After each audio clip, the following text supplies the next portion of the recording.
ఇక డీటెయిల్స్కి వెళ్తే బీజేపీ పాలిత ప్రాంతాల్లో కనిపించని అభివృద్ధి కాంగ్రెస్ పాలిత రాష్ట్రాల్లో కనిపిస్తుంటే చూసి ఓర్వలేక కాంగ్రెస్ పార్టీపై బీజేపీ బురద చల్లే ప్రయత్నం చేస్తుందని టీపీసీసీ ప్రచార కమిటీ చైర్మన్ మాజీ ఎంపీ మధు యాష్కి గౌడ్ అన్నారు. ఎల్బీ నగర్లోని సితారా హోటల్లో ఏర్పాటు చేసిన మీడియా సమావేశంలో ఆయన మాట్లాడారు. ఒక బీజేపీ జాతీయ అధ్యక్షుడు నడ్డా వస్తే చూడటానికి ఫ్లెక్సీలు తప్ప జనాలు లేక బీజేపీ సభ వెలవెలపోయిందని ఆయన ఆరోపించారు. ఇచ్చిన హామీ కోసం 6 గ్యారంటీలు కాంగ్రెస్ ప్రభుత్వం ప్రజల కోసం అమలు పరుస్తుంటే ఓర్వలేని బీజేపీ మోసాలు అబద్ధాలు అంటూ చేపట్టిన సభను ప్రజలు విశ్వసించలేదని మధు యాష్కి గౌడ్ అన్నారు. ఎదుగుతున్న ఈ తెలంగాణని అభివృద్ధి పనులు నడపడానికి ఇంకా మీ తోడ్పాటు కోరుకుంటూ ఈ సంవత్సర కాలంలో మీ యొక్క ఆశీస్సులతోటి ముఖ్యమంత్రి రేవంత్ రెడ్డి గారు చేస్తున్న అభివృద్ధి కార్యక్రమాలు ఒక సంవత్సరంలో 55,000 ఉద్యోగాల కల్పన, అప్పుల రాష్ట్రంగా అధికారంలోకి వచ్చినప్పుడు తీసుకున్న ఈ రాష్ట్రాన్ని 7 లక్షల కోట్ల పైన అప్పుడున్నా వాటిని తీరుస్తూ సంవత్సరానికి 65,000 కోట్ల మిత్తులు కడుతూనే అభివృద్ధి పదంలో ముందుకు తీసుకెళ్తూ ఇటు వరి ధాన్యానికి ఇస్తున్న 500 బోనస్ కానీ, ఉచిత బస్సు ప్రయాణాలు కానీ, 10 లక్షల రూపాయల జీవిత వైద్య సదుపాయాల కొరకు కార్పొరేట్ వైద్యం కల్పిస్తూనే పేదలకి ఇందిరమ్మ గృహాలు ప్రతి నియోజకవర్గానికి 3,500 గృహాలు కల్పిస్తూ ఇచ్చిన ప్రతి 6 గ్యారంటీలని అమలు చేస్తూ ఆర్థిక ఇబ్బందులున్న ముందుకు సాగుతున్న రేవంత్ రెడ్డి గారి ప్రభుత్వాన్ని ఆశించుకుంటున్నాం.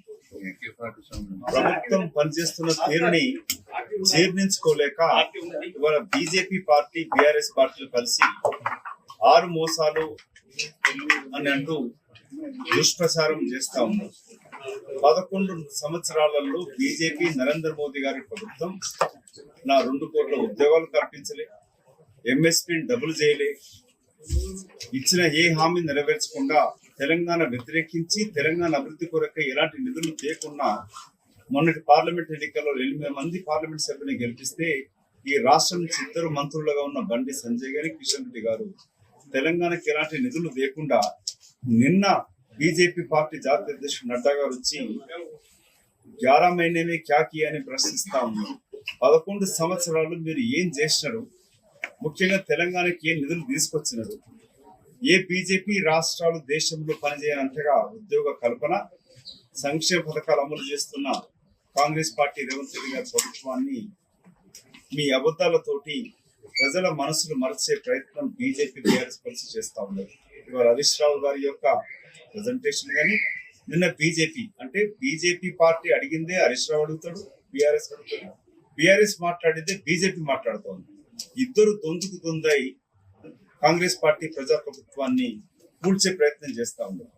వివిధ రాష్ట్రాలలో మీరు కూల్చి అటు సబర్మతి నదిని బాగు చేస్తారు, కానీ మూసీ నది పర్యవేక్షించడానికి పనికి లేక మూసీ నది యొక్క ప్రక్షాళనకి మాత్రం బీజేపీ పార్టీ ఎలాంటి పథకాలు రచించదు. నిన్న హైదరాబాద్కి వచ్చినప్పుడు మిత్రులు మా కార్పొరేట్ గారు అడిగినట్టుగా ఎన్ని నిధులు తీసుకొచ్చినారు మీరు? నడ్డా గారు తెలంగాణ తీసుకొచ్చిన నిధులు ఏంటి? హైదరాబాద్ నగరానికి కిషన్ రెడ్డి గారు మీరు మంత్రిగా ఉన్నారు 6 సంవత్సరాల నుంచి, ఏమి తీసుకొచ్చినారు? ఇప్పటిదాకా సాక్షులు వేసుకొని కూలర్లు పెట్టుకొని మూసి మురికి కంపలో పడుకున్నంత మాత్రాన అక్కడ మూసి మురికి కంపు పోదు, పేదలకు ఇల్లు రావు. నువ్వు కేంద్ర మంత్రి నిధులు తీసుకొచ్చింది ఏంది? డెవలప్ చేసింది ఏంటి?